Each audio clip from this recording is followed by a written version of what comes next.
The World Series is set. Los Angeles Dodgers versus New York Yankees. Who you got?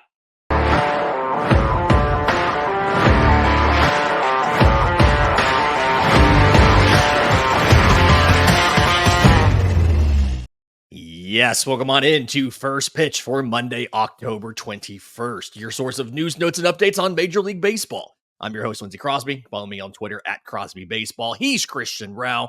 Follow him on Twitter at Christian S. Rauh, R-A-U-H. And Christian, over the weekend, we have a World Series matchup. We saw the New York Yankees take down the Cleveland Guardians 5-2 on Saturday to punch their ticket, followed the very next day, last night, by the Los Angeles Dodgers taking down the Mets 10-5 to punch their ticket. Before we get into these two games and what happened, was it always kind of inevitable that we were going to see Shohei Ohtani versus Aaron Judge in the World Series? Yeah, I think that was the case. I think a lot of people were expecting to see Yankees Dodgers, but you know what? I'm glad we got the postseason we got, at least heading into this, because this is one of the best playoffs that I remember in recent memory. But yeah, seems inevitable. This seems like what we expected. Yankees Dodgers, Judge versus Shohei. But you know what? As much as a lot of people are going to be upset about this one, yeah, probably 50-50 to be honest, because there's a lot of Dodgers, a lot of Yankees fans, but the 28 other team fans are not excited about this one. I think it's going to be great for baseball overall, and we're probably going to see some very high ratings for the sport in the World Series, something that they haven't had in the last couple seasons because of the teams that you had in last year with the Rangers and the Diamondbacks. So overall, this is probably good for the game. I'm really excited. I'm excited to see Shohei Ohtani on a big stage, Aaron Judge on a big stage. This is gonna be great for baseball, great for the sport. This is a matchup between the largest payroll in baseball, the Los Angeles Dodgers, $326.9 million, and the number 3, the New York Yankees, at $320.6 million. The team in the middle, New York Mets, eliminated. As soon as the Yankees traded for Juan Soto, this felt like this could happen, and this is kind of what you were building to. There were moments when I don't think we knew for a fact if it was going to happen. We talked on this show down the stretch where the Dodgers even hold off the Padres to win the division, right? We talked about the Yankees and the Orioles being tied for a good long while before the Yankees finally pulled it away after the Orioles just had a terrible trade deadline. Before we get into what happened in these games, I think the last thing I want to ask is, which of the playoff teams that's obviously not in the World Series is the biggest surprise that they didn't make the World Series? For me, I think it's the Philadelphia Phillies. I know their offense wasn't the same in the second half that it was in the first, but they just looked like one of the more dominant teams in baseball all season. And then to go out the way they did to the New York Mets was, I think, probably the biggest shock of October for me. Yeah, I mean, Philly's is the good one, but how can you not have at least on your radar the Houston Astros? I mean, how many times did we see Houston in the World Series? Did we see them at least in the ALCS, and they're swept in the wild card round? So I'm gonna go ahead and say Houston Astros, but overall, I think you're right. Based on the performance of the other teams, the Phillies kind of crapped the bed towards the end, and what we saw from them at the first half of the season, I thought that team was unbeatable, but obviously that wasn't the case as we got down to October and so on. So yeah, the Phillies is a good one, but how can you not say the Astros, at least for the American League? Simply because they've done it so many times, right? All right, so let's get into these actual games from over the weekend. Let's start with the Dodgers and the Mets. Kind of setting the matchup. I know they were the Sunday game versus the Saturday game. Just work with us here, people. So Dodgers up 10-5 to take the victory over the Mets. And this is something, they scored 6 runs in the first 3 innings, right? This was a bullpen game for LA. They threw Michael Kopech out there to start the game, and they went from there. But a lot of their damage came off of Sean Manaea.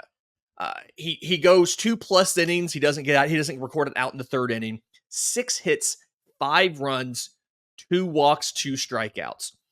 And you saw New York have to almost kind of scramble in this one. They brought in Edwin Diaz in the I think it was for the 4th inning. He pitched the 4th and the 5th, 1 strikeout, 1 walk, but Naya just didn't have it early. And I think that kind of set the tone against an LA offense that absolutely did have it early. They picked up 11 hits, scored 10 runs, and drew more walks than they struck out because they've been one of the most disciplined teams at the plate in all of baseball this year. Was it more surprising to see LA jump out to that big lead early, or for New York to actually kind of threaten a little bit and make it back into a game by narrowing the deficit? I believe they had it 7-5 going into the 8th inning before the Dodgers put up a 3 spot. I don't even know if you can say either of those are more surprising, Lindsay, because what we've expected from the Dodgers all season long is them to do exactly what they did, jump ahead and win games big. And then on the flip side, we have we have talked about so many times on this show of how impressive this Mets rotation has been, Mhm, regardless of injuries, regardless of how, just the way that they've lined up. No one expected this Mets rotation to be as good as they were all season long. They finally got caught up to in this series, and we saw it so many times happening with Manaea. We saw it with Quintana. It just was kind of expected that it was eventually going to happen, and we saw it especially in this game. Not only did Manaea have a bad outing, Senga didn't have a postseason whatsoever. I wonder if it was even a good idea to put him on the roster because I feel like every single one of his outings weren't very great. I don't know if you could consider him the deciding factor of why they're eliminated. I think that still points to the offense, but I think that the Mets pitching staff was just finally caught up to, and I think we're going to see some changes, possibly some big changes from the Mets offseason regarding that rotation. Because look, Lindsay, they made it just a couple games shy of the World Series. No one expected them to make it this far this year, and now they have a team that could do so. I think there's a huge offseason ahead for the Mets, and I think mhm. one of the biggest ones they're going to point at, one of the biggest portions they're going to point at, is trying to fix this rotation. Yeah, I mean, it's there's a lot of questions about what it looks like going forward. Kind of, you got free agents, you've got injured guys. What happens going forward? We'll see. We'll see there. But kind of getting like, back to this game, um, Tommy Edman. Phew. Tommy Edman ends up being the MVP of the NLCS. He drove in the first 4 runs of the game. He finishes, I believe it was, or was it here? It was he finishes 2 for 5. Again, 2 runs scored, 4 RBI, hits a home run in the 3rd, turns around, has a double in the 3rd. They bat around in that 3rd inning. And just I don't quite think I expected a team that had Shohei Ohtani, Mookie Betts, Freddie Freeman, although he was hampered, Max Muncy, Kike Hernandez, to one, bat Tommy Edman cleanup and then have him be MVP of the NLCS. But that's what happened. Is that I know we've talked a lot about how a lot of teams in this postseason didn't have the bottom half of the lineup really contributing. And we saw last night was that rare night where the bottom of the Mets lineup combined for 6 hits and 3 runs and 2 RBI and all that. Is this just something that the Dodgers do better than everybody else? Is getting these players like this, finding roles for them to be successful, and then when you find some sort of advantage, like in this case, Edmonds' matchups being really good, putting him in a position to do more damage by moving him up to cleanup. Is this something special for the Dodgers, or is this just it worked out this time, but it's not a guarantee? And the way that this roster is constructed, I think they could put anybody in any position. They could find a way to have success when they're all firing on all cylinders like they have in this series. This is the first time in the career of Tommy Edman he batted cleanup, and he did a pretty dang good job. So going 2 for 5, 4 RBIs, not a bad little go for somebody who didn't play the first half of the season. They Mhm. took an absolute risk on Tommy Edman. He came into Los Angeles not even having a single at bat on the season. He was dealing with that wrist injury. He was out for the entire first half of the season.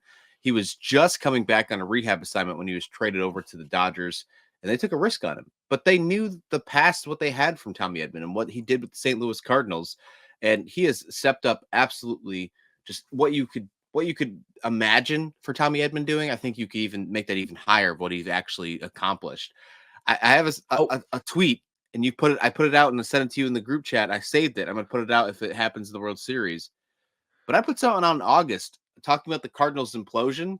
I said, you know what that means, right, Lindsay? That means Tommy Edman's going to win the World Series MVP. Well, he did it in National League Championship Series. Let's see if he can actually do it in the World Series as well. Yeah, for the series, Tommy Edman bats .407. He has a hit in all 6 games. 4 of those hits for extra bases. He had 11 RBI, which matches Corey Seager for the club record in any round of the postseason since that stat became official in 1920.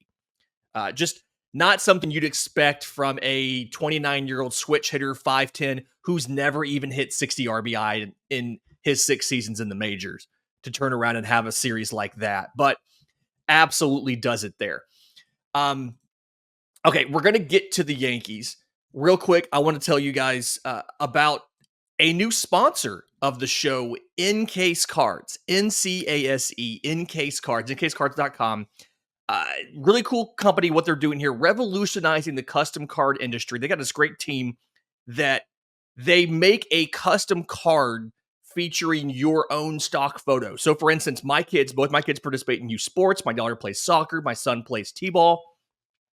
They have gone in there with their state-of-the-art digital processes, their artists, and they have custom-made collectible slabbed trading cards for my kids. Something where if you have these cherished moments that you want to memorialize, that's a thing you can do. Fantastic quality. They very, very tons of customization and designs available for you, whether it's color schemes, whether it's backgrounds, all of that kind of stuff. So encasecards.com, N-C-A-S-E cards.com.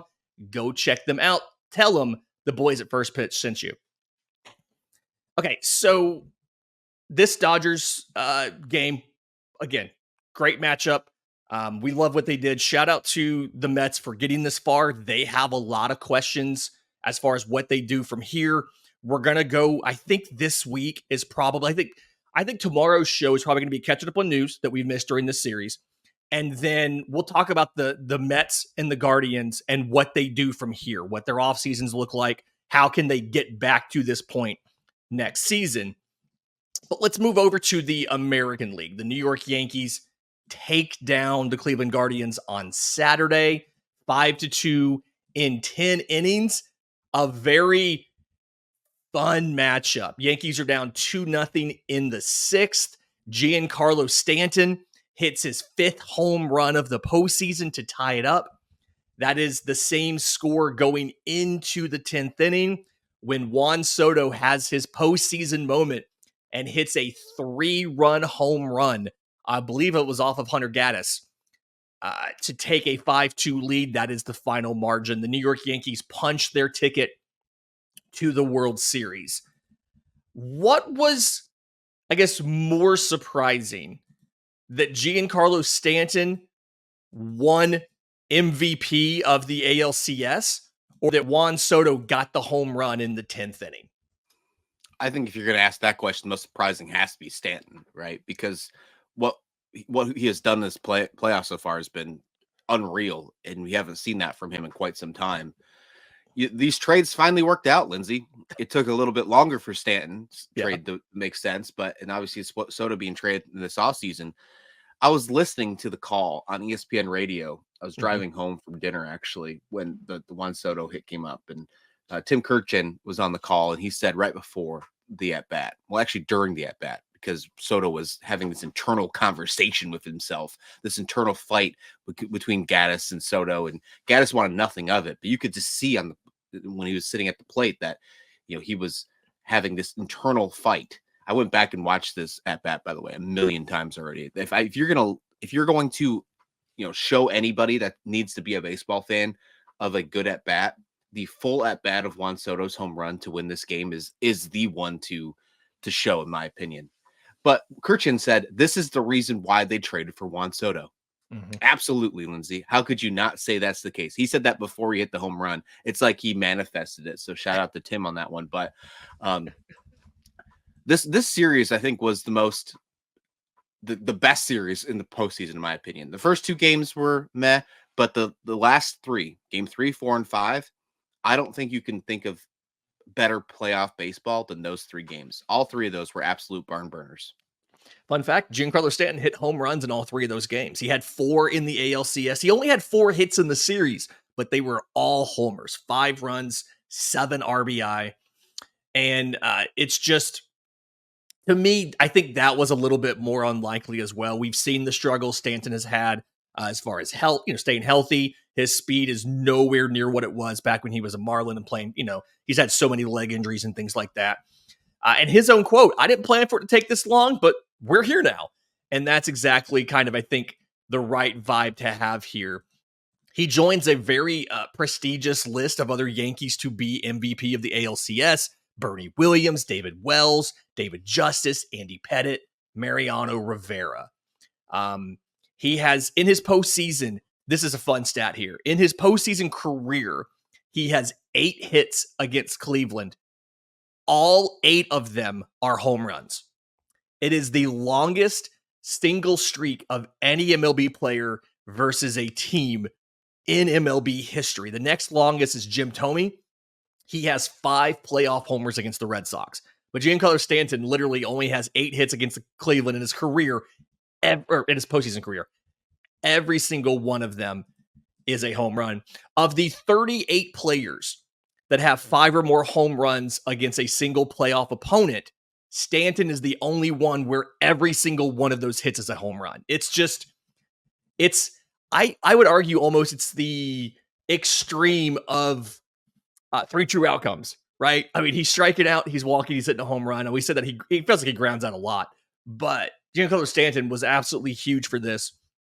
And then just, you kind of look at how this game rolled out. Carlos Rodon is an out short of 5 innings. He's good enough to win, right? 5 hits, 2 runs, only 1 walk to 6 strikeouts. The Yankees pen actually doesn't do a great job after that, as far as they walk 4 guys. They only get 5 strikeouts. 4 of them are from Nate Cousins. All 4 of his outs are via strikeout. Leiter has a pitch timer violation. They give up a couple stolen bases. I feel like they gave up a stolen base in there, but just something where the Yankees made it happen. Like, Luke Weaver continues to be one of the most dominant closers in the postseason because none of the other ones have been great. Emmanuel Clase finally has a clean inning. He pitches the 9th, 1 hit, 1 strikeout, but no runs allowed for the first time. His postseason ERA comes down to 9 in this postseason, when the dude had an ERA, I believe, under 1 in the regular season. So just absolutely a lot of things in this game I felt like were a little bit surprising. Was it a mistake for Cleveland to not be aggressive with their pinch hitters like they've been all season? I think the only pinch hit they had, Kyle Manzardo, pinch hits for David Fry in the 7th, strikes out. Next time he comes up, he gets a hit. He ends up going 1 for 2. But outside of that, they didn't make any changes at all. Surprising, or is that one of those, the game was close, there's no need to try to manufacture anymore? Yeah, the way that the series wound up going into game 5, I feel like you couldn't really do too much changes because, Jose Ramirez didn't have a great series, but you always thought he was due, right? You always thought that he was going to do something. Lane Thomas didn't have a great series, but he had some great playoff, moving forward, especially against the Tigers.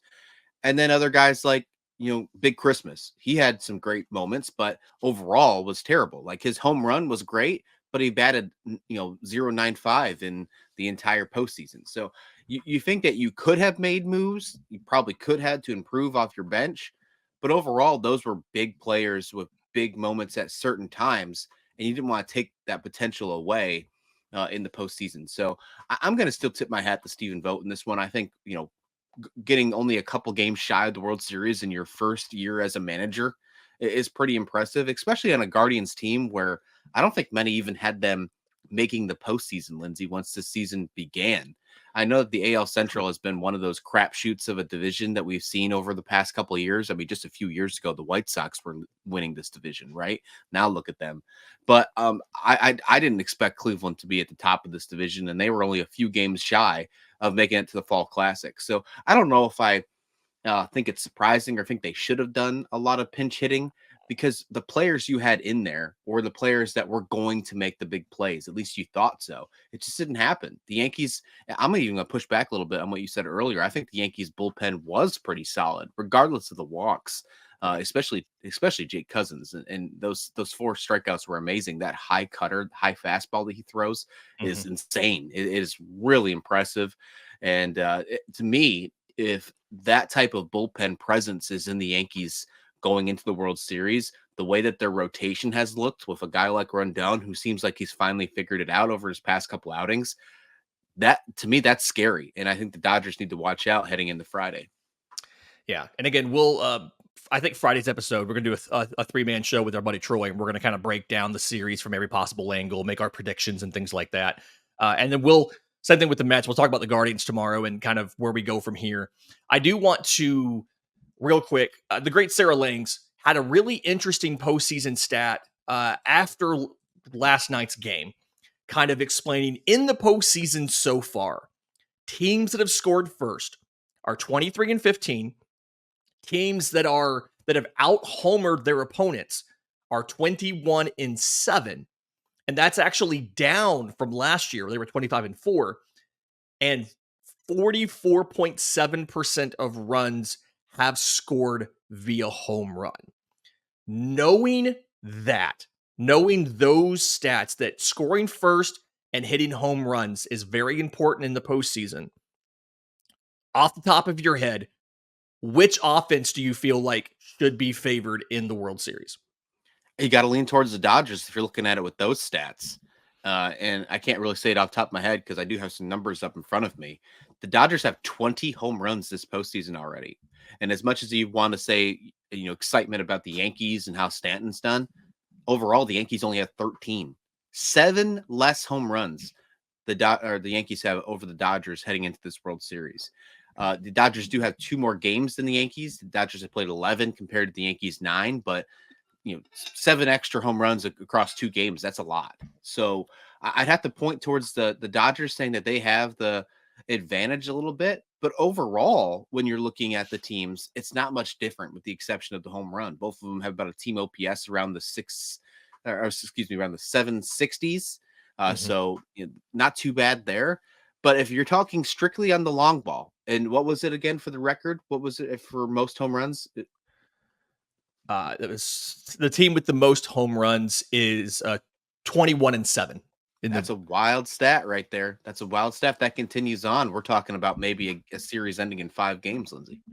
Yeah, and this is something where I think the fact that you have the home run leader in each league on these teams, right? You have Judge for the Yankees. You have Shohei Ohtani for the Dodgers. It's the 6th World Series where each league's home run leader is facing off. The last time was 1956, Mickey Mantle versus Duke Snider.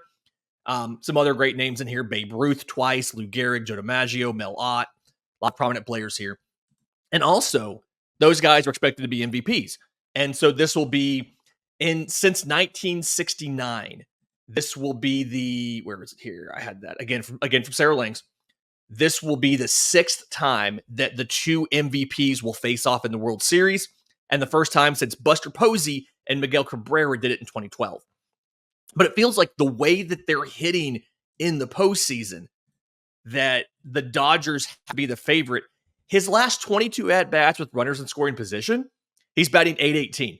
Not a slugging percentage of .818. Not an OPS of .818. He's batting .818. He has 18 hits and 22 at-bats. Now, granted, obviously, when you lead off, there's nobody on base. But it's just, that's wild. He reached base 16 times in the NLCS, a Dodgers franchise record for a single postseason series.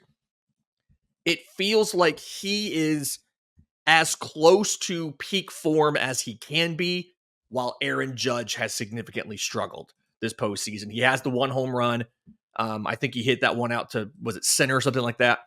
But outside of that, it feels like as of just the offenses, the Dodgers have the advantage. Again, we'll break this whole thing down later in this week. But are you excited to have these two giant markets and these two high payroll teams in the World Series? Or is this one of those like it almost feels because they spent so much money and they accumulated all this talent that it almost felt, I guess, inevitable? There's some people online who are not happy about this World Series matchup. Yeah, you could think that this is the script that they've always wanted, right? This is the way for Manfred to finally not get booed. Like this is what he's hoping for. I think overall, personally, I'm not that excited about the series because I like the underdogs personally. I don't want to see the two top teams in markets that spend the most money make the postseason. But overall, I think this is the best matchup that we could get for baseball, period, especially after low ratings in last year's World Series, especially after all the money problems that have happened with the regional sports networks over this season. I think this is probably the best case scenario for the sport.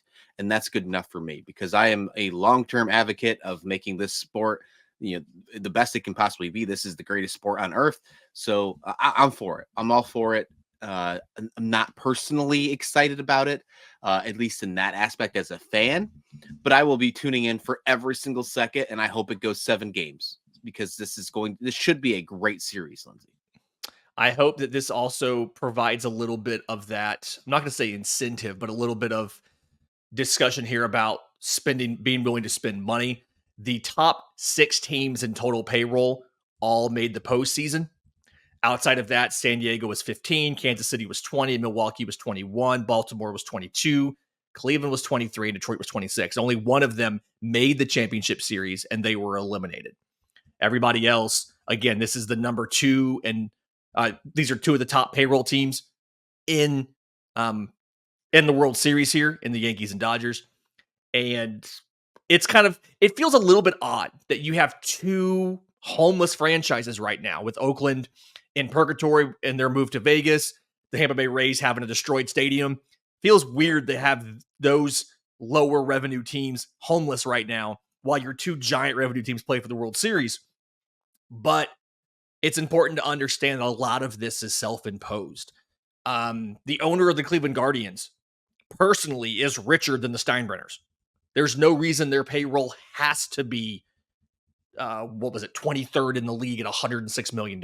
That's self-imposed. And so I think it's kind of been clear here that spending money is a prerequisite to being successful. And some of these playoff pushes from teams like Detroit, like Cleveland, these are more the exception than the rule. And I think ultimately it's a good thing for the sport as a whole to see the biggest stars like a Shohei Ohtani, like an Aaron Judge on the biggest stage of the World Series, even though it's not necessarily the best for individual fans and for teams to have talent accumulate in these big cities and these big market teams.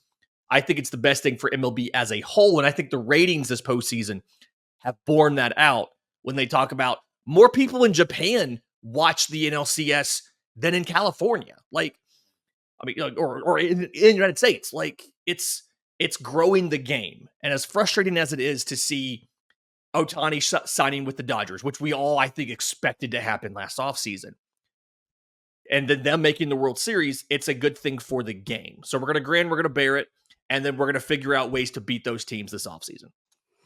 I think we're going to see some record numbers of turnout about people watching the World Series. At least it's going to be a lot better than what we've seen in recent memory. I don't know if it's going to draw, 50 million of average viewers that we saw back in the telecast of the 80s when baseball was life, because that's not the case of how it is in the world this day and age. But I hope it definitely increases the viewership. I think this is a great thing for the game, and I hope.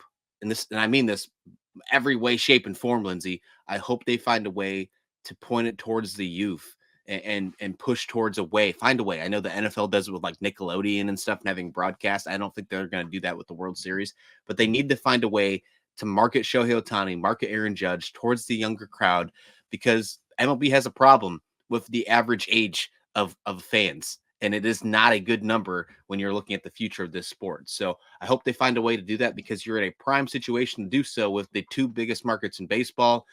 Do not blow this, Manfred. Do not blow this.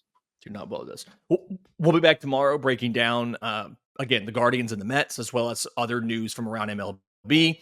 And until next time, this has been First Pitch.